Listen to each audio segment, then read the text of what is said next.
For a whole decade, these two men were the absolute titans of Indonesian politics. They faced off in a couple of the most intense, most heated presidential elections the country has ever seen. It was a rivalry that really defined an era. It shaped the nation. And, well, it ended in the most unexpected way possible. This is the story of two leaders, 10 rounds, and one ultimate prize. It all started as this classic clash of opposites, right? On one side, you had the man from the people, a furniture salesman from a small city, and on the other, the man from the elite, a former general born into a powerful political dynasty. Their battles at the ballot box, they were legendary. They divided the country and completely dominated the headlines for years. For 10 solid years, they were locked in this political dance. One of them held the highest office in the land, while the other relentlessly challenged him, building this massive opposition movement from the ground up. Honestly, their whole dynamic, that was the central story of Indonesian democracy for a long, long time. And then, just when everyone thought they knew how the story went, it took a totally shocking turn. The fierce rivals reconciled. The challenger became a key minister in his rival's government, and eventually he became the successor. So you've got one decade, two rivals, and it all ends in one palace. Wild. Okay, let's really get into it. To understand this whole rivalry, you have to go right back to the very beginning. So we're gonna start with their roots, their childhoods, and the classrooms that really shaped how they see the world. Just look at the stark contrast here. It's night and day. On one side, you have Joko Widodo, or Jokowi. He was born in Solo to a wood merchant, a guy whose childhood was literally shaped by living in a riverside slum and even getting evicted by the government. And then you have Prabowo Subianto, born right into Indonesia's political aristocracy. His dad was a famous economist. So while Jokowi was just trying to get by in Solo, Prabowo was living in exile, going to fancy international schools in London, Zurich, and Hong Kong. And of course, their education followed the same pattern. Jokowi went to public schools, got a forestry degree from Gajah Mada University, that's UGM, where he focused on wood technology. Prabowo? His path led him to the Indonesian Military Academy and then to elite special forces training in the US and Germany. Two completely different worlds. All right, so let's see how these totally different upbringings launched them into two completely different professional worlds. One guy built a business from scratch, and the other climbed the ranks of one of the most powerful institutions in the country. And this image right here, it just perfectly captures that grassroots start. It really shows Jokowi's entrepreneurial spirit. After a short job at a state-owned paper mill, he went back home to Solo. He got a loan from his dad and started a small furniture business that he actually named after his first son, Gibran Rakabuming Reka. That company, CV Rakabu, it grew and grew until it became a successful export business, sending teak furniture all the way to Europe. That's where he got his first real taste of international trade. So the crucial point here is just how different their paths were. Jokowi's path was, horizontal and entrepreneurial.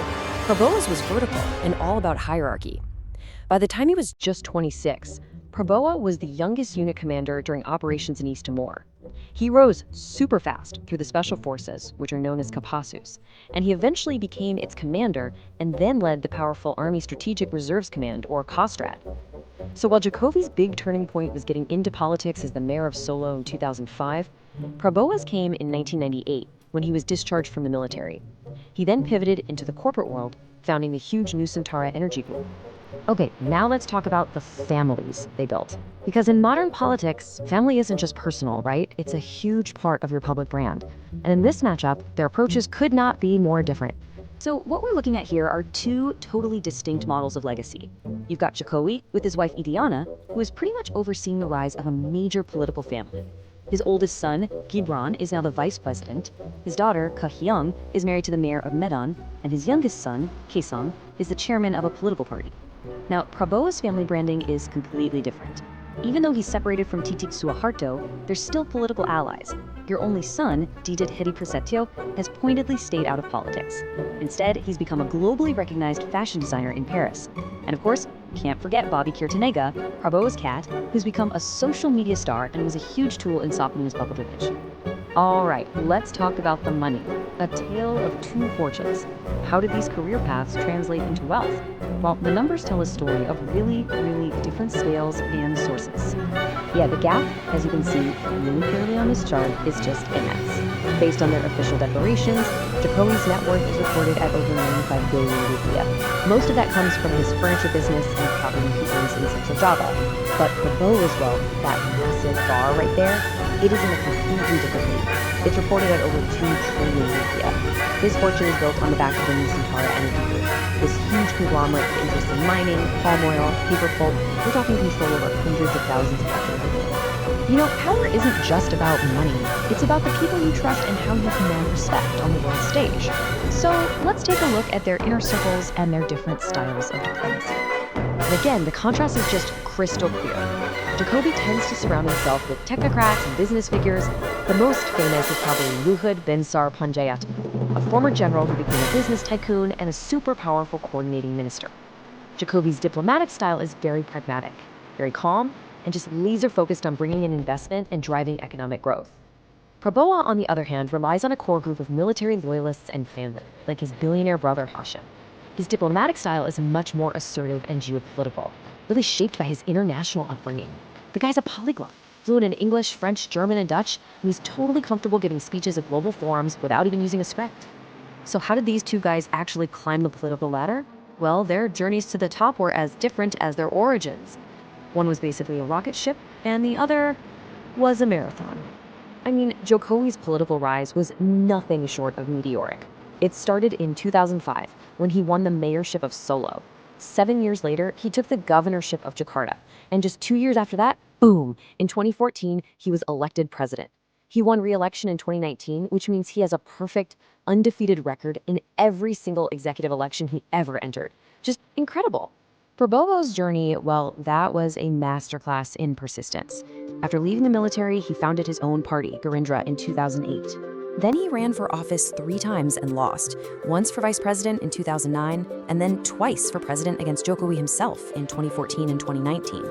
But after that third loss, he made this huge strategic move and joined his rival's cabinet as the Minister of Defense. And that reconciliation, it paved the way for his eventual victory in 2024, finally achieving an ambition he'd held his entire life. All right, let's talk legacy. Beyond the elections, what are the actual policies and the public images that these two guys are going to be remembered for? While Jokowi's legacy is physically etched into the Indonesian landscape, his presidency is defined by these massive infrastructure projects, toll roads, dams, and the gigantic undertaking of moving the capital city to Nusantara, or IKN. His big economic policy has been Hilarization, which is basically forcing the domestic processing of natural resources. His image is that of the first president who came from outside the military or political elite, famous for his blusukan, those impromptu visits to connect with regular people. Prabowo's key policy contribution so far has really been the modernization of Indonesia's military hardware when he was defense minister. And his public image, it went through this incredible transformation, shifting from a stern former general to the Jumoy or cuddly dancing grandpa figure that just completely dominated the 2024 campaign. So after 10 rounds, the final judgment is really up to you. The grassroots entrepreneur who never lost an election, or the aristocratic general who simply never gave up. They took 2 completely different paths to get to the very same palace. So whose journey do you find more remarkable? Let us know what you think in the comments. In the end, their story is maybe a testament to just how unpredictable, how dynamic, and how fascinating Indonesian democracy really is.